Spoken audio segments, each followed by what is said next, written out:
Cyber सुरक्षा अभियान, cyber कथा, फसवणुकीच्या जाळ्यातून डिजिटल जगात सुरक्षित राहण्याचा मंत्र. भाग चौथा. नमस्कार, मी डॉक्टर रोहन न्यायाधीश. तुम्ही ऐकत आहात सायबर सुरक्षा अभियान, सायबर कथा, फसवणुकीच्या जाळ्यातून डिजिटल जगात सुरक्षित राहण्याचा मंत्र आणि खऱ्या घटनांमधून सायबर सुरक्षेचे धडे. या मालिकेच्या चौथ्या भागात तुमचं मनापासून स्वागत. आज आपण अशाच एका ॲपबद्दल बोलणार आहोत, जो जवळपास प्रत्येक भारतीयाच्या मोबाईलमध्ये आहे. होय, व्हॉट्सॲप. जिथे आपण कुटुंबाची बोलतो, फोटो शेअर करतो, डॉक्युमेंट पाठवतो, बँकिंग मेसेज रिसीव्ह करतो, ऑफिसचं काम करतो, बिझनेस डील्स करतो आणि कधी कधी आयुष्यातले महत्वाचे निर्णय सुद्धा घेतो. पण आज व्हॉट्सअप हे फक्त मेसेंजिंग ॲप राहिले नाही, ते सायबर क्रिमिनलसाठी सर्वात मोठं सायकोलॉजिकल वेपन बनलं. Pink WhatsApp, OTP scam, APK malware, screen sharing fraud, QR code hijacking, या सगळ्याचं काळं वास्तव आज आपण उलगडणार आहोत. पुढची काही मिनिटं अत्यंत काळजीपूर्वक आहे, कारण एक चुकीचा क्लिक, एक चुकीचा ओटीपी किंवा एक फेक ॲप इन्स्टॉल तुमचं संपूर्ण डिजिटल आयुष्य तुमच्या हातातून काढून घेऊ शकतं. पुण्यातल्या शिक्षिकेची घटना. पुण्यातल्या एका शिक्षिकेला एका संध्याकाळी व्हॉट्सअपवर एक मेसेज आला. हा मेसेज तिच्या जवळच्या मैत्रिणीकडून आला होता. न्यू पिक व्हॉट्सअप आलेलं आहे. एक्स्ट्रा प्रायव्हसी फीचर्स आहेत.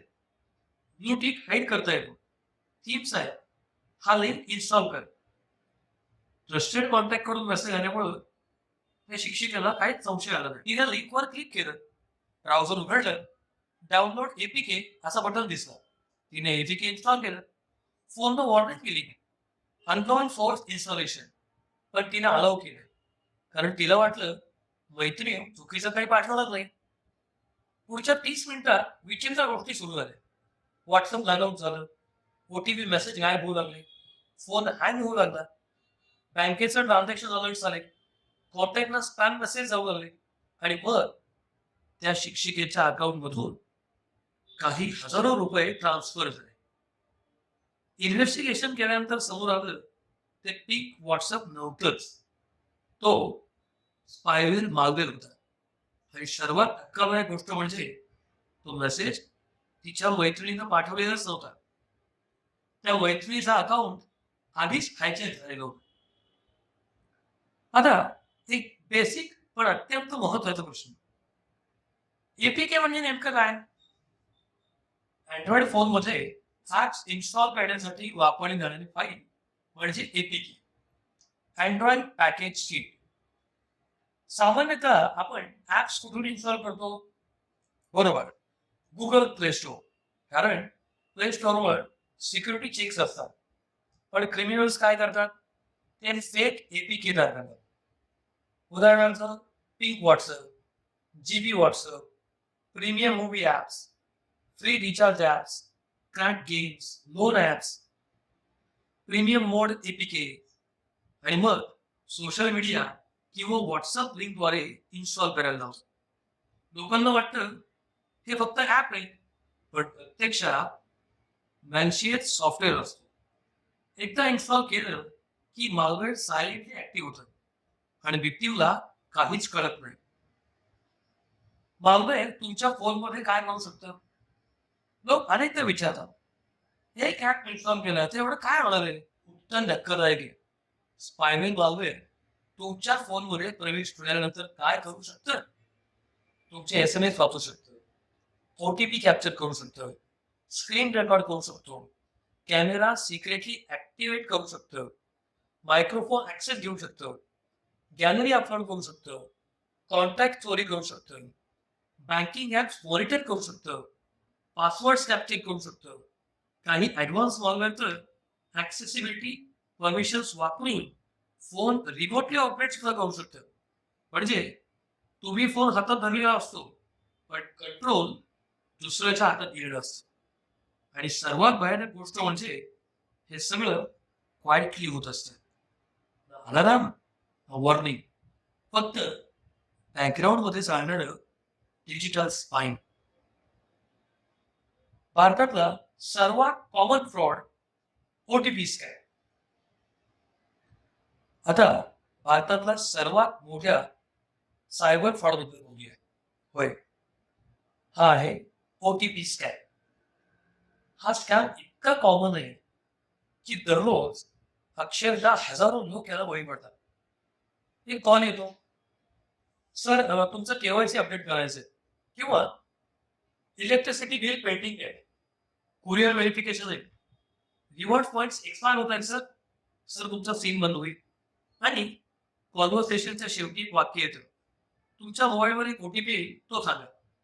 लोक विचार करतात, ओटीपी सांगितलं तर काय होणार? पण ओटीपी म्हणजे काय? ओटीपी म्हणजे तुमच्या अकाउंटची टेम्पररी डिजिटल की. होय, ती दिली की अटॅकर तुमच्या अकाउंटमध्ये प्रवेश करू शकतो. Bank account, UPI, WhatsApp, email, काहीही. सायबर क्रिमिनल्स टेक्नॉलॉजी हॅक करत नाही, ते तुमचा ट्रस्ट हॅक करतात. लक्षात घ्या. WhatsApp account hijacking. आता व्हॉट्सअप हायजॅकिंग कसं होतं ते समजून घेऊ. क्रिमिनल तुमचा मोबाईल नंबर एंटर करतो, व्हॉट्सअप व्हेरिफिकेशन प्रोसेस सुरू होते, तुमच्या फोनवर ओटीपी येते. मग अटॅकर कॉल करतो, सर चुकून तुमच्या नंबरवर ओटीपी गेलाय, व्हेरिफिकेशन कम्प्लीट करण्यासाठी ओटीपी सांगता.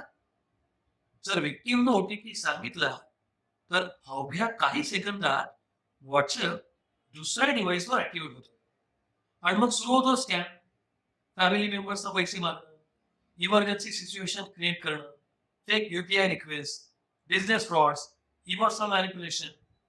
लोक प्रोफाईल फोटो पाहून विश्वास ठेवतात, कारण अकाउंट खरंच तुमचंच असतं, फक्त त्याचा कंट्रोल अटॅकरकडे गेलेला असतो. Aurangabad business fraud. औरंगाबादमध्ये एका बिझनेसमॅनचं व्हॉट्सअप अकाउंट हायजॅक. त्याचं प्रोफाईल प्रोफेशनल होतं, क्लायंट त्याच्यावर विश्वास ठेवत होते. अटॅकर्सनं क्लायंटचं मेसेज केलं, अर्जंट पेमेंट करा, कंपनी अकाउंट बदललंय, आजच ट्रान्सफर आवश्यक आहे. 2 क्लायंट्सनी मिळून जवळपास 9 लाख रुपये ट्रान्सफर केले. त्यांना वाटलं मेसेज जेन्युइन आहे, कारण प्रोफाईल ओरिजिनल होतं, लोगो सुद्धा ओरिजिनल होता, लँग्वेज प्रोफेशनल होती, पण अकाउंट अटॅकर ऑपरेट करत होता. इन्व्हेस्टिगेशन केल्यानंतर लक्षात आलं, हा फ्रॉड टेक्नॉलॉजीपेक्षा सायकोलॉजीवर आधारित होता. जेव्हा ट्रस्ट तयार होतं तेव्हा व्हेरिफिकेशन कमी होतं आणि क्रिमिनल्स याच ट्रस्टचा फायदा घेतात. QR code scan. आता नवीन आणि अत्यंत धोकादायक ट्रेंड आहे WhatsApp web QR scan. Criminal म्हणतो व्हेरिफिकेशनसाठी हा क्यूआर स्कॅन करा, बिझनेस अकाउंट ऍक्टिव्हेट करायचं, ऑफर मिळवण्यासाठी स्कॅन करा. व्यक्ती क्यूआर स्कॅन करतो आणि अगदी त्याच क्षणी व्हॉट्सअप वेब सेशन अटॅकरच्या कम्प्युटरवर सुरू होतं. आता अटॅकर काय करू शकतो? तुमचे चॅट्स वाचू शकतो, त्याच्यावरून मेसेज पाठवू शकतो, मीडिया डाउनलोड करू शकतो, ओटीपी कन्व्हर्सेशन पाहू शकतो आणि तुमचे कॉन्टॅक्ट देखील टार्गेट करू शकतो. लक्षात ठेवा, क्यूआर कोड हा फक्त स्क्वेअर इमेज नसतो, तो डायरेक्ट ऍक्सेस दाखवू शकतो. Screen sharing fraud. काही स्कॅमर्स सपोर्ट एक्झिक्युटिव्ह मधून कॉल करतात, सर मदत करतो, रिफंड प्रोसेस करतो, प्रॉब्लेम सॉल्व्ह करतो आणि मग सांगतात, सर एनिडेक्स इन्स्टॉल करा, क्विक सपोर्ट डाउनलोड करा, स्क्रीन शेअर करा सर. विक्टीम मदतीच्या नावाखाली इन्स्टॉल करतो. आता अटॅकर विक्टीमचा स्क्रीन लाईव्ह पाहू शकतो. नंतर काय होतं? बँकिंग ऍप उघडलेली असते, ती ऑब्झर्व केला जातो, ओटीपी कॅप्चर होतो, ट्रान्झॅक्शन इनिशिएट होतात. हे खरं तर रिमोट कंट्रोल फ्रॉड असतं. विक्टीमला वाटत असतं की तो सपोर्ट घेतोय, पण प्रत्यक्षात तो स्वतःच त्याचा कंट्रोल दुसऱ्याला देतोय. Cyber forensic investigation. लोक विचारतात, हे सायबर क्रिमिनल्स पकडले जातात का? हो, नक्कीच. कारण प्रत्येक malware, प्रत्येक सेशन, प्रत्येक डिजिटल ऍक्टिव्हिटी काही ना काही ट्रेस होते. सायबर फॉरेन्सिक इन्व्हेस्टिगेशनमध्ये अनालिसिस केलं जातं. APK hash values, malware signatures, device logs, remote access sessions, command and control servers, IP traces, link devices, transaction trails आणि SIM history. कधी-कधी malware फॉरेन सर्व्हरशी कनेक्ट होतो. त्यामुळे इंटरनॅशनल सायबर क्राईम सिंडिकेट सुद्धा involve असू शकतात. Digital investigation म्हणजे एक invisible puzzle सोडवण्यासारखं असतं आणि प्रत्येक छोटा डेटा पॉइंट महत्वाचा असतो. आता सर्वात महत्वाचा भाग, या सगळ्यामध्ये स्वतःला सुरक्षित कसं ठेवायचं. अननोन एपीके इन्स्टॉल करू नका. प्ले स्टोअरच्या बाहेरील ऍप्स टाळा. Modified, premium free, special version असे शब्द दिसले की सावध व्हा. पोलीस, बँक, व्हॉट्सअप, गव्हर्नमेंट कोणीही ओटीपी मागत नाही. होय, ओटीपी म्हणजे पासवर्ड पेक्षा देखील जास्त सेन्सिटिव्ह माहिती. टू स्टेप व्हेरिफिकेशन ऑन करा. WhatsApp settings, account, two step verification, PIN सुरू करा. त्यामुळं अकाउंट हायजॅक करणं कठीण होतं. लिंक डिव्हाइसेस नियमित तपासा. अननोन लॅपटॉप किंवा ब्राउझर दिसत असेल तर ताबडतोब लॉग आउट करा. सस्पिशियस लिंक्सवर क्लिक करू नका. Lottery, free gift, premium access, update now हे सायबर ट्रॅप्स असू शकतात. परमिशन्स काळजीपूर्वक द्या. एका फ्लॅगशिप ऍपला कॉन्टॅक्ट ऍक्सेस का हवा? एका वॉलपेपर ऍपला मायक्रोफोन ऍक्सेस का हवाय? परमिशन्स म्हणजे डिजिटल कीज आहेत, लक्षात घ्या. Golden hour response. जर व्हॉट्सअप हॅक झालं असेल तर पहिले काही तास अत्यंत महत्वाचे असतात. ताबडतोब व्हॉट्सअप री रजिस्टर करा. सिम ऍक्टिव्हिटी व्हेरीफाय करा. बँकिंग अलर्ट तपासा. ईमेल अकाउंट सिक्युअर करा. लिंक डिव्हाइस लॉग आउट करा.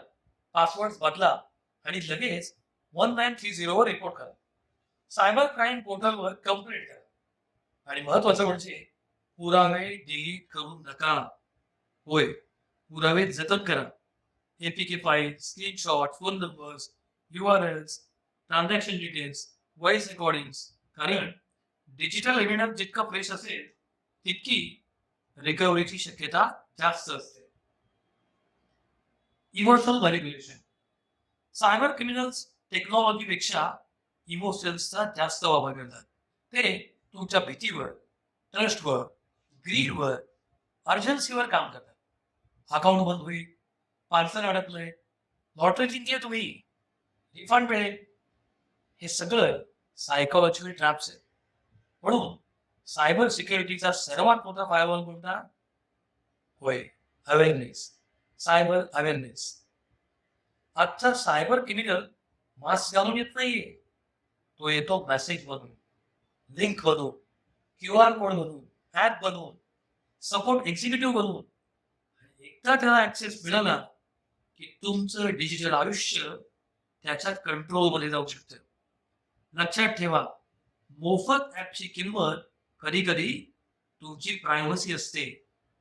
एका चुकीच्या क्लिकची किंमत तुमची सेव्हिंग्ज असू शकते आणि एका चुकीच्या ओटीपीची किंमत तुमची आयडेंटिटी असू शकते.